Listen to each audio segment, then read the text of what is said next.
दिन पहले यमन ने बताया था कि हम लगातार वार्निंग जारी कर रहे हैं उन तमाम देशों के लिए और तमाम जहाज़ों के लिए जो जहाज़ इजराइल जा रहे हैं या फिर जो विदेशी जहाज़ इजराइल से वापस कहीं और निकल रहे हैं या इजराइल के साथ डील कर रहे हैं, सामान लेकर जा रहे हैं और सामान वापस लेकर आ रहे हैं इजराइल।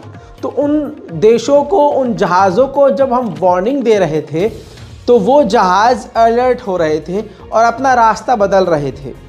लेकिन कल कुछ ऐसा हुआ जिसके बाद यमन ने बड़ा खेल कर दिया। कई देश के जहाज़ एक साथ बैक टू बैक इजराइल की तरफ बढ़ रहे थे समुद्री इलाके से। उसमें एक नॉर्वे का भी जहाज़ था जो डीजल ईंधन लेकर, पेट्रोल लेकर इजराइल की तरफ आगे बढ़ रहा था। अब यमन ने उसको जानकारी दी, वार्निंग दी और हत्ता की वार्निंग शॉट भी दिए कि आप ये इजराइल की तरफ जहाज़ ले जाना बंद करें और रास्ता मोड़ लें, अपना रास्ता बदल लें और यहाँ से दूर चले जाएं। लेकिन कई सारे जहाज़ जो थे उन सभी ने वार्निंग को एक्सेप्ट किया, पीछे हट गए और इजराइल की तरफ न जाकर वो वापस मुड़ गए। लेकिन नॉर्वे के जहाज़ ने दादागिरी दिखाते हुए यमन की वार्निंग को इग्नोर कर दिया, जिसके बाद यमन ने ये खुद जानकारी दी कि हमने फिर सीधा उस नॉर्वे के जहाज़ पर हमला कर दिया। अल्लाहु अकबर, अल-मौत लअमरीका, अल-मौत लिइस्राईल, अल-लअनत अल-यहूद, अन-नस्र वल-इस्लाम। अल्लाहु अकबर, अल-मौत लअमरीका, अल-मौत लिइस्राईल, अल-लअनत अल-यहूद, अन-नस्र वल-इस्लाम। अल्लाहु अकबर, अल-मौत लअमरीका, अल-मौत लिइस्राईल, अल-लअनत अल-यहूद, अन-नस्र वल-इस्लाम। अल्लाहु अकबर, अल-मौत लअमरीका, अल-लअनत अल-यहूद, अन-नस्र वल-इस्लाम। मेरे दोस्तों, ये तमाम जानकारी जो मैंने आपको दी ये मेरे मन से नहीं है, यमन के अंसारुल्लाह के आर्मी चीफ के द्वारा खुद दी गई है। सुनिए। बयान सादिरुन अनिल क़ुव्वातिल मुसल्लहतिल यमनिया बिस्मिल्लाहिर रहमानिर रहीम क़ाल तआला या अय्युहल्लज़ीना आमनू इन तंसुरुल्लाह यंसुरकुम व युथब्बित अक़दामकुम सदक़ल्लाहुल अज़ीम इंतिसारन लिमज़लूमिय्यतिश शअबिल फ़िलिस्तीनी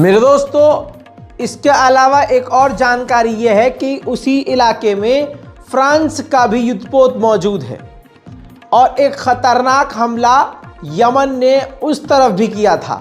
जी हाँ, कहा तो ये जा रहा है कि यमन हमला इजराइल की तरफ कर रहा है, लेकिन ब्रिटेन, फ्रांस, अमेरिका, ये तमाम देशों के युद्धपोत उस इलाके में मौजूद हैं। तो फ्रांस के युद्धपोत ने यमन के उन ड्रोन को मार गिराया जो इजराइल की तरफ बढ़ रहे थे।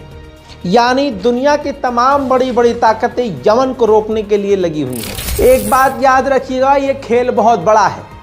जितनी भी अंतर्राष्ट्रीय ताकतें हैं सब इजराइल की जेब में हैं। ये जो नौटंकी चल रही है यूएन की, ह्यूमन राइट की, समझ रहे हैं, रेड क्रॉस की, ये जितने भी अंतर्राष्ट्रीय संगठन हैं ये सामने से जो शोर मचा रही हैं कि गाज़ा के साथ गलत हो रहा है, फ़िलिस्तीन के साथ गलत हो रहा है, अंदर ही अंदर ये खुलकर खुद इजराइल के साथ है। इनका ये दोगला चेहरा है। कैसे? यमन वाहिद एक ऐसा देश है जो इतना मजबूत नहीं है, लेकिन खुलकर वो फ़िलिस्तीन के साथ है। और यकीन कीजिए, फ़िलिस्तीन के साथ होने की वजह से, फ़िलिस्तीन का साथ देने की वजह से इसके साथ यानी यमन के साथ बद से बदतर किया जाएगा और इसकी शुरुआत हो चुकी है। अंसारुल्लाह के ऑफिशियल ने जानकारी दी है कि वर्ल्ड फूड प्रोग्राम ने जो गरीबों को खाना देता है, अनाज देता है पूरी दुनिया में, यमन को उसने खाना पानी देना बंद कर दिया है। यमन के गरीबों को उसने अंतर्राष्ट्रीय फूड प्रोग्राम ने मदद देना बंद कर दी है। जी हाँ, जिससे आप समझ सकते हैं कि कितना दोगला रवैया है इन अंतर्राष्ट्रीय संगठनों का। सुनिए।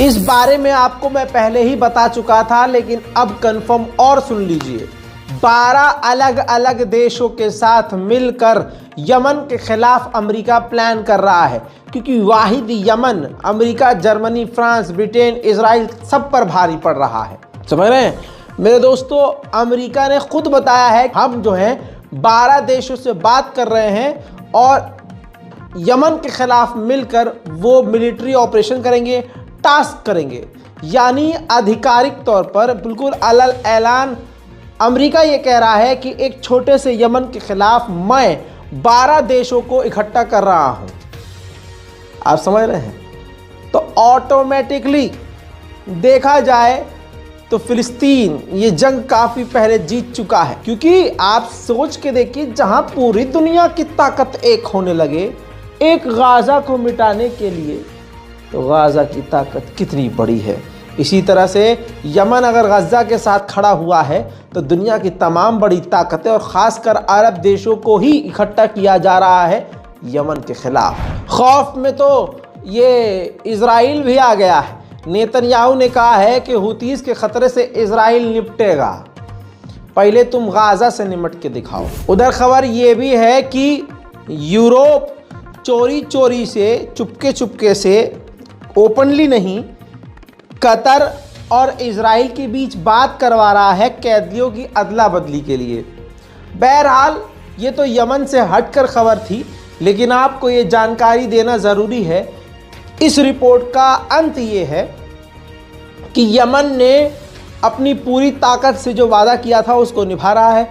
जो भी समुद्र में इज़राइल की तरफ जहाज़ आगे बढ़ रहे हैं या इज़राइल के जहाज़ इज़राइल से निकलकर कहीं और जा रहे हैं, सीधा यमन के निशाने पर हैं और दुनिया की तमाम बड़ी ताकतों को अब यमन के खिलाफ इकट्ठा किया जा रहा है। इस रिपोर्ट पर आपकी राय क्या है नीचे कमेंट ज़रूर कीजिएगा। जल्द आ रहा हूँ और भी बड़ी जानकारियों के साथ, तब तक के लिए जय।